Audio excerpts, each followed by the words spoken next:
But you're the legend though, so. I don't know. Yep. Kendrick, go ahead and start us off. With this being a big weekend in combat sports, how does it feel to be the face of PFL? You won against Canelo indirectly, the UFC, and they put it on your shoulders to get the ratings and do what you do. Yeah, it's an honor, I think that it's gotten to the point in my career where you either love me or you hate me, but you want to tune in to watch and see what's going to happen. Oh, so you cut a promo at the end of the fight like you did last time? Is that why you all are going to tune in, just for the promo? You already know what's going to happen, but you want to see what I'm going to say? We'll see. We'll see what happens. I only do it if the mood strikes me. Do you feel the pressure to keep raising the bar? Yeah, of course. I always want to be better than I was yesterday. Every day I wake up and I strive to be the best possible version of myself. So whether that's in the gym, in the kitchen where I fail miserably, as a mom, as a sister, as a mother, I already said as a mother, as a daughter, I just want to be the best me. So yeah, I'm continually trying to raise the bar and push myself where I've never been before. What about that shirt? You like it? Can you give some insight to what that's about? I don't know. I just heard a lot of people calling themselves fucking legends. So Fair enough. Kayla, this past weekend we had Amanda Serrano taking on Katie Taylor. Huge moment for women's combat sports. Yeah. Number one, number two against each other. Yeah. Different promotions. Is that a moment you want to have yourself? Maybe one time with somebody else in another organization? Absolutely. I mean, for me as a female athlete, as a woman in general, and as I think just an athlete, it was super inspiring and exciting to watch. My hat goes off to both of them. They couldn't have done a better job. Just in the ring, out of the ring, class all the way. They raised women's boxing and women athletes to a whole new level that night. And I think that's the goal, right? Besides trying to beat people up for money and do this because I like it, the goal is to raise the bar and to make it a little bit easier for the next generation, to not have to fight so hard to just get noticed. The goal is to take over. Yeah, and usually you're the person that everybody just thinks they're going to win. You have the odds always on your side. How do you pump yourself up still for the fight coming up? I know in judo it was different. You never know who you're going to face in the Olympics, but how do you do that for MMA? Because everyone's tough until you beat them, and I'm not done yet. I'm not where I want to be. I'm not even close to where I want to be as a fighter. And Marina is going to come out and she's going to try and take my head off. That's why we have the fights, to see what's going to happen. If it was just based on odds, I mean, we'd all be really rich and it'd be super easy, but it's a fight. Anything can happen. A split second can change everything. So I have to go in there. I have to be my absolute best. I have to make less mistakes than her, and I have to go out and dominate and instill my will. So that keeps me pretty humble, And last one for me, you look around, you don't see any more posters of Clarissa Shields anymore around. How does that feel not seeing it? I mean, I hadn't noticed. I'm one of those queens who fix another girl's crown. I'm not trying to take away anything from anybody else. I hope everyone finds their own success in their own way. Joe. Welcome back to Fight Week, Kayla. How does it feel to be back? And so good. Sorry. And did you expect to be back here at home? Yeah, I mean, obviously, free agency was a little bit chaotic and up and down and highs and lows, and I will tell you that I never want to be a free agent again, ever. And I'm the type of person who, I need a goal. I need something to wake up for. I need that bit in my mouth. So going that long without a fight, without a contract was a little bit frustrating for me, and just mentally draining, exhausting. So to be back doing what I love is the most important thing, and I get to do it with a company that I believe in, and they believe in me, I think, and we've already done great things. We've already shattered ceilings. We've already broken the mold, and I think we're going to do even better things in this next contract. You mentioned before that you felt like your window of opportunity was closing.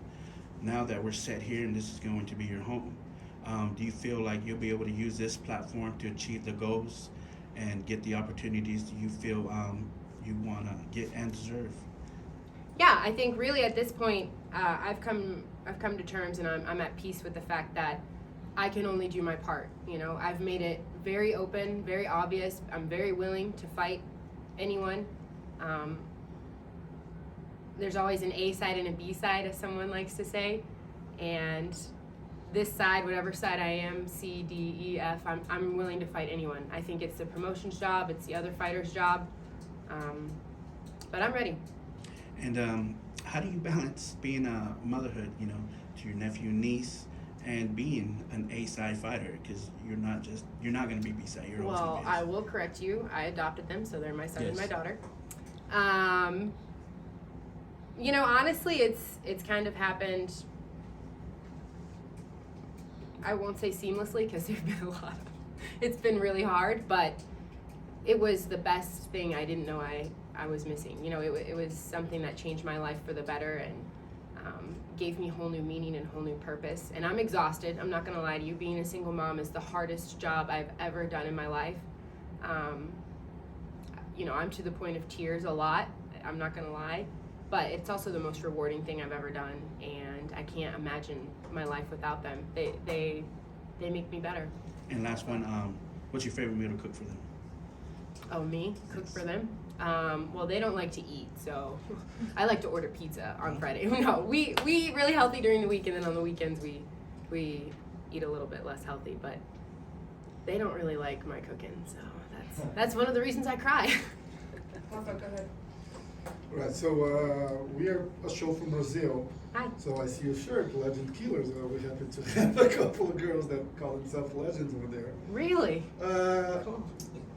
What is going on with the Cyborg talks again? She just went on a podcast saying she knew you were going to sign back, that fight's not going to happen. I mean, I think it's funny that she knew because I accepted a contract with Bellator to fight her on April 22nd in Hawaii, and PFL matched the offer. So, and it wasn't about there was no negative things towards the PFL or anything like that. I just, you know, I've made it very clear that I want to test myself against the best while they're the best. PFL had the right to match. They did. I'm super happy with the contract. I'm super happy being back home. I'm excited for this season. I think that next year we're going to do really big things, but my focus for now is Marina Moknatina and one fight at a time, one round at a time, 1 minute at a time, one exchange at a time. I'm going to go out there and instill my will. That's it. Okay, good to see you. Dave. Hey Kayla. Hey. How are you? Good, how are you? Doing good.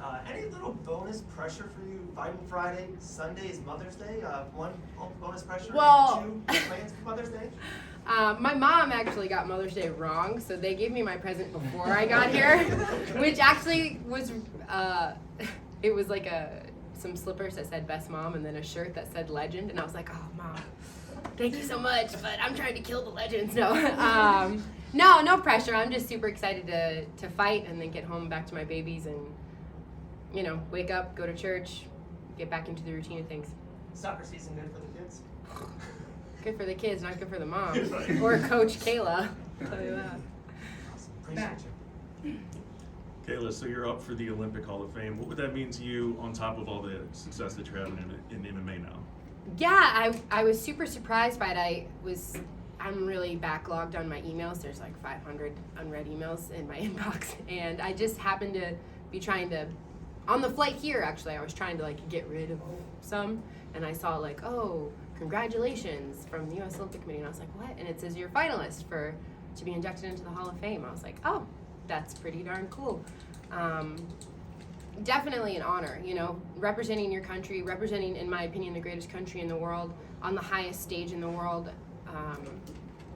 You know, that's something that I can't put into words. Winning a gold medal, winning the country's first gold medal, you know, that's stuff that you dream about it. You dream about being an Olympic champion, but to go and to be the first, to watch the flag being raised, to feel the gold medal go around my neck, to see my family and friends in the stands, to hear the crowd chanting USA. Those are moments that I will cherish for the rest of my life. And sometimes I still can't believe it. You know, some days, it's been 10 years now since I won my first gold medal. And I remember being that girl and waking up the next day, August 3rd, and like looking at the gold medal thinking, is this really my life? Did this really happen? So I'm super honored just to be a finalist and, you know, obviously to be amongst the 0.001% of the population makes me feel pretty good. Absolutely. Now, during your free agency, one of the things I believe you talked about being like a point of contention for you was the PFL schedule and the schedule of the fights.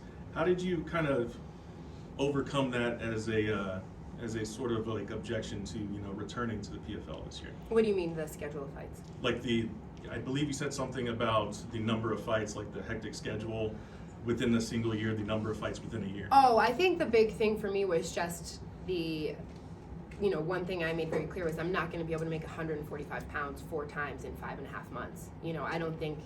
I think it's dangerous, and I'm not willing to put my body through that really for any amount of money. Health is, the most important thing in your life. But I will tell you, and if you talk to any of these other fighters, it's grueling. It's a grind. I'm fighting this week. I go home and then I'm right back in camp. It's not like most champions fight 1 or 2 times a year. I'm fighting 4 times in 5.5 months. So it's a grind. I'm lucky that I have the judo background that I have, where we spent, week after week, we would go from one tournament to the next tournament to the next tournament. I'd be gone for weeks and months, and I'm kind of used to that grind, but I will tell you, it's tough. It's mentally tough, but I'm prepared. And lastly for me, you said, like after winning the title last year that it wasn't so much about the gold for you anymore, it's about the journey. So what are you hoping to accomplish this year, 2022, this season, along this journey? What are some of the goals that you're looking forward to, obviously besides winning the championship again? I think, again, it's sort of, I'm at this place where I'm really at peace with my life, like I've done enough. I'm a 2-time Olympic champion, I'm a world champion, a junior world champion. I won every tournament there was to win in judo, some of them twice. I've won the PFL title twice. I'm undefeated. I'm a mother. I have millions of dollars in the bank. I've done enough. I do this now because I want to push the envelope. I want to see how high I can climb. I want to see how good I can be. And I don't know. Nobody knows, right? Like, we don't know what the answer is. We don't know if I'm going to ever get to fight Cyborg or Amanda or Pena or whatever. And we don't know, like, what's going to happen. But I do this because I have an internal drive to test myself. I enjoy that process. I enjoy waking up and going to practice, and I enjoy the grind, and I love the feeling of self-fulfillment, and I guess it's like my version of self-love, is to try and make myself better. That's like, I don't know how to explain it any better. I don't know. Curtis. Hi, Kayla. Hi. Question for you is just kind of how much of a relief it is to talk about fighting now and not having to answer business questions and free agency and all that. Just kind of talk about how much of a relief that is. Yeah, it's a relief. I mean, I'm not going to lie to you. This is the part of the game I don't really enjoy. The lights are bright. I'm not really good at doing makeup or hair. It's, it is what it is. But I'm just excited that I'm talking to you guys. That means that fight day is almost here, and I get to be the real me, get in the cage and do what I love. It's talk is one thing, but I'd rather just get in there and talk with my actions. Kayla, does this Hey. season feel a little bit more special for you because stay with the PFL, but this will be your last season, right? You're going to be in the pay-per-view series, the first official fighter to Yeah. take that off next year. So does that add anything to this year? I hadn't really thought about it, to be honest, but that's true. I guess it is the final dance or whatever, the last dance. No, I'm just excited to fight. I'm excited to continue to build my legacy, and next year's a long way off. I think it's easy to get wrapped up in all of this, media bullshit where we, I talk about Cyborg and we go back and forth and we do this big drama show. But at the end of the day, like, none of that happens if I don't do my job on Friday, and then July.